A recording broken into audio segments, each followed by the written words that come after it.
Assalamualaikum warahmatullahi wabarakatuh. Kembali lagi bersama saya Susilawati, calon guru penggerak Angkatan 9 Kabupaten Cianjur. Pada pertemuan kali ini kita akan melakukan praktik coaching supervisi akademik, yang mana praktik coaching ini merupakan tugas modul 2.3 untuk aksi nyata. Baiklah, saat ini saya sedang berada bersama Ibu Ima Jahara. Beliau adalah guru kelas 1 dari SDN Cilenkertas. Assalamualaikum Ibu. Waalaikumsalam, Ibu. Bagaimana kabarnya Ibu hari ini? Alhamdulillah sehat. Alhamdulillah. Baiklah Ibu, izinkan saya melakukan percakapan praobservasi sebelum nanti Ibu mengerjakan atau melakukan proses praktek pembelajaran di dalam kelas. Nah, adapun tujuan supervisi atau praobservasi hari ini yaitu sebagai persiapan awal untuk nanti Ibu melakukan proses pembelajaran agar lebih siap lagi dan lebih percaya diri lagi sehingga bisa memberikan pembelajaran yang terbaik untuk diri Ibu. Izinkan saya menanyakan beberapa pertanyaan ya, boleh? Yang pertama, apa tujuan pembelajaran yang nanti akan Ibu berikan kepada peserta didik? Untuk kegiatan nanti praktik pembelajaran, pelajaran yang akan saya sampaikan yaitu pendidikan kewarganegaraan. Tujuan yang ingin saya capai yaitu yang pertama, melalui diskusi siswa itu mampu menyebutkan contoh perbuatan yang mencerminkan sila ketiga. Terus yang kedua, melalui kegiatan mewarnai, siswa mampu mengidentifikasi simbol dari sila ketiga Pancasila. Dan tujuan yang ketiga yaitu melalui penugasan, siswa mampu menggambarkan simbol sila ketiga dari Pancasila. Mungkin itu tujuan yang ingin saya capai untuk pembelajaran ini. Jadi nanti mata pelajaran yang akan diambil untuk pendidikan anak-anak itu ditekankan kepada mata pelajaran pendidikan kewarganegaraan ya, untuk Pancasila sila ketiga. Baiklah Ibu, untuk pertanyaan yang kedua, area pengembangan apa yang akan dicapai untuk kedepannya? Untuk area pengembangan yang ingin dicapai, yang pertama meningkatkan kemampuan siswa dalam mengidentifikasi simbol sila-sila Pancasila, khususnya untuk sila ketiga. Terus yang kedua, meningkatkan pengetahuan siswa tentang contoh-contoh kegiatan yang mencerminkan sila ketiga. Area pengembangan yang ketiga, mengembangkan keterampilan siswa untuk bekerja sama, berani mempresentasikan hasil diskusi kelompoknya di depan kelas dengan baik dan penuh percaya diri. Dan area pengembangan yang ketiga yaitu meningkatkan keterampilan siswa melalui kegiatan menggambar simbol sila ketiga dari Pancasila. Jadi siswa mengidentifikasi dulu, kemudian meningkatkan pengetahuan siswa tentang simbol-simbol atau tentang simbol sila yang ketiga, kemudian siswa bisa meningkatkan keterampilannya dalam bekerja sama, kemudian mempresentasikannya dengan penuh percaya diri. Itu adalah area pengembangan yang akan dicapai nanti ya Ibu ya. Nah, untuk pertanyaan yang ketiga, rancangan pembelajaran atau strategi, model atau media apa yang nanti akan Ibu kembangkan di kelas? Strategi yang saya persiapkan itu saya mencoba untuk menerapkan kegiatan pembelajaran yang berdiferensiasi, yaitu meliputi diferensiasi konten, proses maupun produk. Nah, alat peraga yang digunakan yaitu alat peraga sederhana seperti gambar-gambar berupa kartu kegiatan yang mencontohkan perilaku yang sesuai dengan sila ketiga, terus video tentang kegiatan yang mencerminkan sila ketiga, teks atau wacana yang berkaitan dengan kegiatan yang mencerminkan sila ketiga dari Pancasila.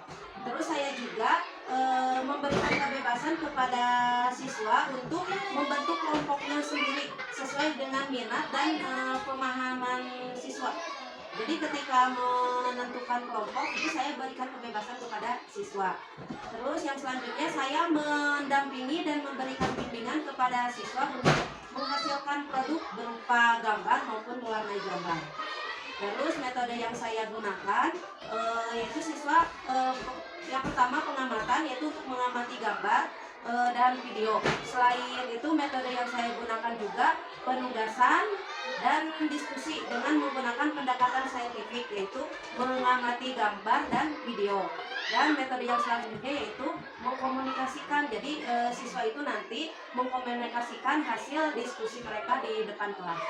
Wah, sangat seru sekali ya nanti pembelajaran yang akan Ibu bawakan, karena Ibu memakai atau menerapkan pembelajaran berdiferensiasi, yang mana pembelajaran berdiferensiasi ini itu kan kepada minat dan bakat si anak. Apalagi di sini ibu juga di sini lebih ditekankan kepada diferensiasi konten ya, karena si anak bisa melihat video, gambar. Baiklah ibu, untuk pertanyaan yang keempat, kapan nih ibu akan mempraktekkan proses pembelajaran yang sudah ibu jelaskan? Kalau tidak ada halangan, menurut rencana itu kegiatan pembelajarannya itu akan dilaksanakan hari Kamis tanggal 29 Februari. Baiklah ibu, berarti nanti kita akan ketemu lagi pada hari Kamis ya ibu, untuk dilakukannya observasi coaching supervisi akademik. Yang mana nanti di sini berarti nanti saya akan melihat dan memantau berarti ya jalannya proses pembelajaran yang ibu bawakan. Baiklah ibu, sebelum kita akhiri, apa nih yang ibu dapatkan dari percakapan kita kali ini?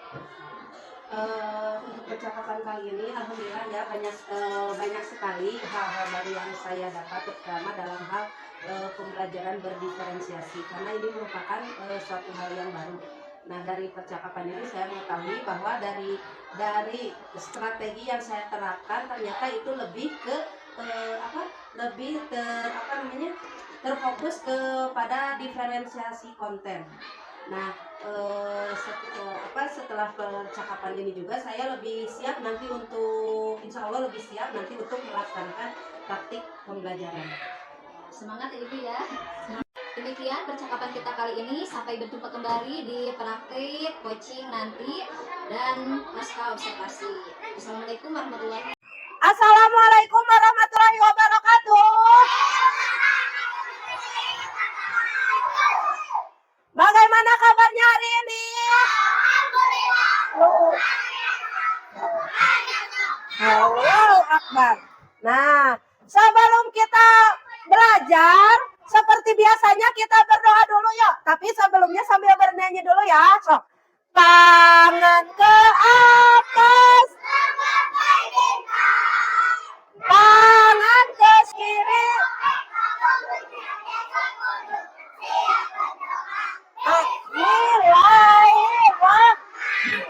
Minta izin dulu, jangan keluar masuk sembarangan, harus izin dulu. Terus nanti ketika belajar kalian akan dibagikan seperti biasanya, akan dibagikan lembar kerja. Jadi ada yang dikerjakan sendiri, ada yang dikerjakan berkelompok. Nah, sebelum kegiatan belajar seperti biasa, kita nyanyikan dulu lagu Garuda Pancasila. Yuk, 1, 2. Garuda Pancasila kerjasama. Nah, hari ini kalian itu harus bisa menyebutkan contoh-contoh kegiatan yang mencerminkan sila ketiga. Terus nanti juga kalian harus bisa mewarnai lambang sila ketiga. Terus yang ketiga, kalian itu harus bisa menggambar simbol atau lambang sila ketiga dari Pancasila. Sok, coba siapa yang mau bantu ibu bagikan buku ini? Boleh. Sok, satu kelompok.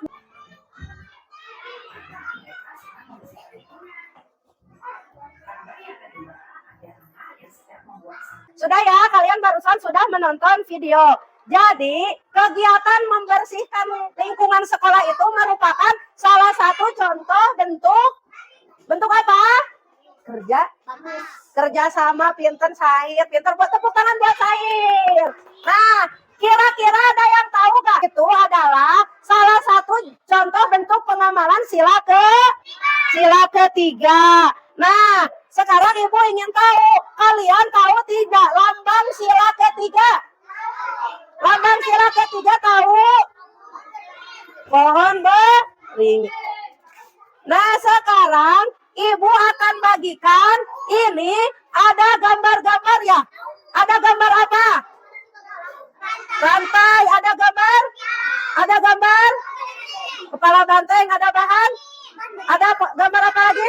Padi dan kapas. Nah, nanti kalian warnai gambar yang merupakan lambang sila ketiga. Sila ketiga lambangnya. Yang diwarnainya yang lambang sila ketiga aja ya.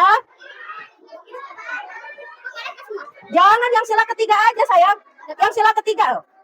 Beri warna lingkaran yang di dalamnya terdapat lambang sila ketiga. Berarti yang nggak usah apa-apa. Bisa dihapus ya? Perwakilan dari kelompok 3 mau menjelaskan dulu. Silakan Fatma ke depan. Beri tepuk tangan buat Fatma. Sok, gambar yang mana? Ke-1, ke-2, ke-3, ke-4, ke-5, ke-6. Yang contoh kerjasama yang mana? Yang keras ya. Sok, gambar sok. Yang contoh gambar kerjasama. Sok. Begini aja, teman-teman. Yang keras.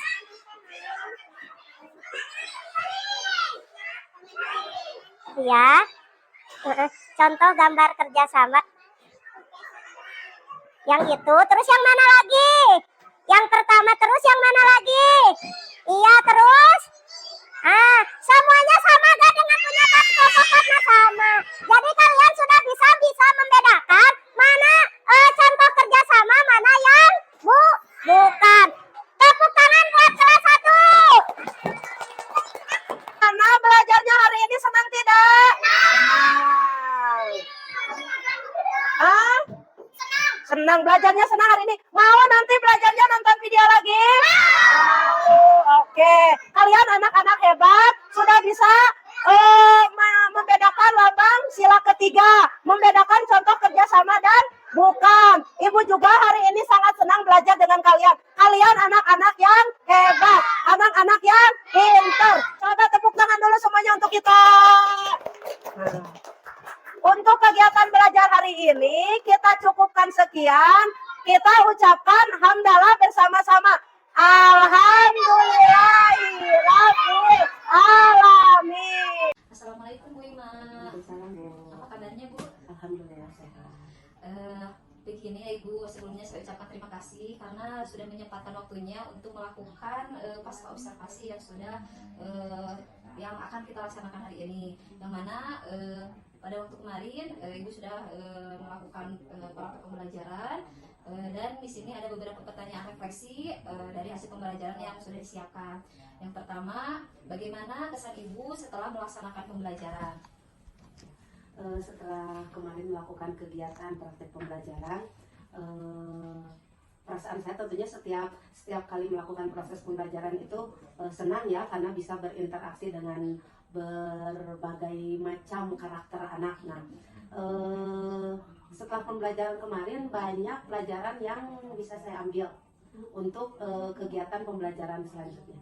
Baik Bu, untuk pertanyaan yang kedua, apa yang sudah baik dan belum baiknya pada proses pembelajaran yang sudah Ibu laksanakan kemarin? Alhamdulillah untuk kegiatan pembelajaran yang kemarin sudah berjalan sesuai dengan rencana yang dibuat.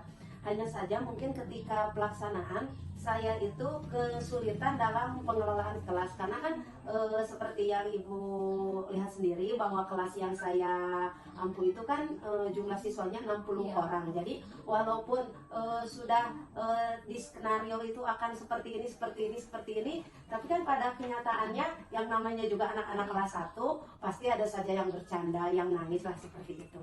Ya Bu, mungkin itu berarti masuk pada kendala ya? Iya. Berarti untuk kedepannya apa yang harus diperbaiki? Tentunya saya harus lebih meningkatkan kompetensi saya ya dalam pengelolaan kelas. Bisa juga saya berdiskusi dengan guru-guru yang lebih senior bagaimana untuk menghadapi anak-anak kelas 1 dengan jumlah yang begitu besar ya. Mungkin itu yang bisa saya lakukan. Berarti ada juga strategi apa nih yang akan Ibu lakukan nanti untuk pembelajaran di kelas supaya siswa itu atau peserta didik itu senang dengan pembelajaran yang akan kita berikan? Salah satunya mungkin dengan menggunakan seperti yang kemarin dilakukan, menggunakan berbagai media. Jadi anak yang ada disediakan video, ada juga praktek langsung. Jadi anak-anak itu terlibat langsung dalam pembelajaran, sehingga itu kan menarik perhatian mereka, antusias mereka meningkat dengan penggunaan berbagai media. Memang ya, jadi media itu sangat mempengaruhi sekali ya pada proses pembelajaran yang kita berikan kepada. Iya, sangat mempengaruhi. Jadi di sana anak itu terlibat langsung. Terus anak-anak juga ketika kita menayangkan video kan antusias sekali. Jadi sangat membantu. Ya, Ibu, yang saya lihat juga ya dari hasil observasi saya tentang pembelajaran Ibu, memang saya pun melihat anak itu sangat antusias sekali pada pembelajaran yang sudah ibu berikan dengan media yang ibu siapkan seperti menonton video, kemudian kayak apa namanya mewarnai gambar dengan berbagai macam seperti apa yang mereka inginkan gitu ya. Jadi lebih ke minat mereka gitu ya seperti apa. Nah mungkin ibu dicukupkan sekian ya pertanyaan yang untuk pasca observasi ini. Terima kasih banyak ibu sudah mau meluangkan waktunya untuk bisa mengobrol kembali pada tahap pasca observasi ini. Semoga pembelajaran selanjutnya dapat menjadi lebih efektif lah untuk pembelajaran yang kedepannya untuk kita di kelas. Sama-sama. Terima kasih ya ibu. Hatur nuhun.